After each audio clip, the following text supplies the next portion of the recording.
Australia's National Health and Medical Research Council recently released a position statement on vaping. The NHMRC is the country's peak health and medical research organisation. However, its statement on vaping is riddled with serious scientific flaws, false misinformation and bias, and doesn't meet the high standard expected of a leading national scientific body. Today we published a critique of this document in the journal Addiction.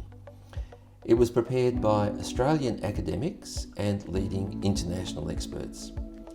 In this short video, I'll outline 5 of the more serious flaws in this statement.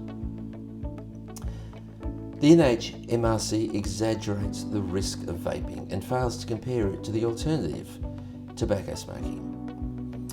It highlights the presence of chemicals in vapour without making it clear that most of these chemicals are at low or trace levels, and most are below known thresholds of harm to health, and most are far lower than in tobacco smoke. It's misleading on the long-term risks of vaping. Now, while the precise long-term risk will not be known for many decades, it's highly likely to be far less harmful than smoking. Smokers who switch to vaping have substantially reduced exposure to toxic chemicals, a dramatic reduction in toxins in the body, the biomarkers, and improvements in many health conditions such as asthma, blood pressure, and COPD. The NHMRC also incorrectly claims that vaping nicotine can lead to seizures, as well as serious lung conditions such as EVALI and popcorn lung, when there's no evidence for any of these claims for these conditions. It exaggerates the risk of fires and explosions and poisoning, all of which are rare. The NHMRC statement incorrectly claims that there's weak evidence that vaping is an effective quitting aid. The 2022 Cochrane review of randomised controlled trials, however, concluded that there's high certainty evidence that electronic cigarettes are more effective than nicotine replacement therapy. Furthermore, an analysis by the UK National Institute for Health Research concluded that vaping was the most effective single therapy for quitting smoking. The NHMRC also dismissed the findings from other studies of effectiveness which support the randomised controlled trial results, such as the evidence from the UK Stop Smoking Services, observational studies, population studies, and declines in national smoking rates where vaping is freely available. And taken together, the evidence that vaping is an effective quitting aid for individuals and at the population level is very convincing. The NHMRC statement supports the discredited gateway theory, which claims that vaping causes young people to go on to smoke. Now, while young people who vape are more likely to try smoking later, there's no good evidence that vaping causes them to take up regular smoking.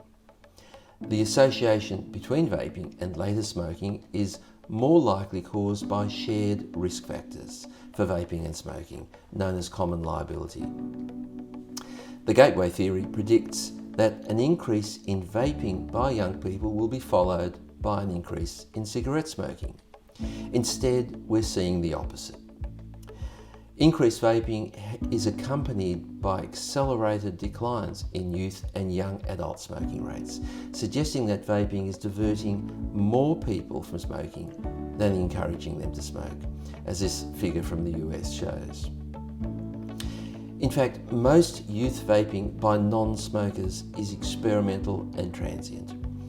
For example, in the UK, only 0.5% of 11 to 15-year-olds who have never smoked, that's 1 in 200, vape once or more weekly. Most importantly, it doesn't appear that youth vaping leads to sustained cigarette use, which is the main public health concern. The NHMRC statement dismisses the evidence that vaping's already having a significant positive public health benefit.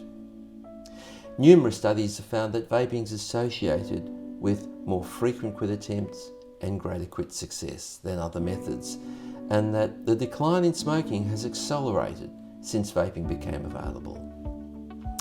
For example, in New Zealand, in the 2 years after vaping was legalised in 2020, the adult smoking rate fell by an unprecedented 33% in 2 years.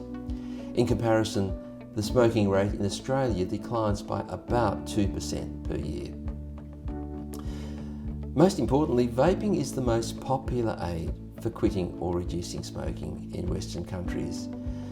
And because of its proven effectiveness and wide reach, it has the potential to have a much greater population effect than any other strategy. Numerous modelling studies have predicted that more widespread vaping will have a substantial impact on smoking rates and prevent huge numbers of smoking-related deaths and loss of life years.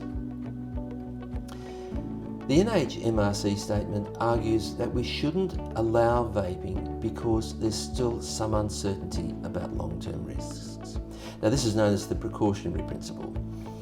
However, the use of this principle requires comparing the risks of introducing a product with the risks of delaying its introduction. Now, in the case of vaping, the relatively small risks of harm from vaping will be far outweighed by the much greater risks from delaying access to current smokers. Now, we need more long-term studies to be sure about the precise future risk, but numerous modelling studies have estimated that public health benefits from vaping are considerably greater than the risks it may generate. And while there's some uncertainty about vaping, we are certain that up to 2/3 of long-term smokers will die from their smoking, and many of these can be prevented by vaping. Conflicts of interest and bias by the NHMRC are also a serious concern. 3 members of the NHMRC Electronic Cigarette Working Committee have published papers opposing vaping. Other members of the committee represent organisations which have strong public anti-vaping positions. And having a strong position on vaping can influence how advocates interpret the evidence to support a predetermined policy position. So in conclusion, the NHMRC statement is scientifically flawed. It's biased, it contains misinformation, and it misleads the Australian public on vaping.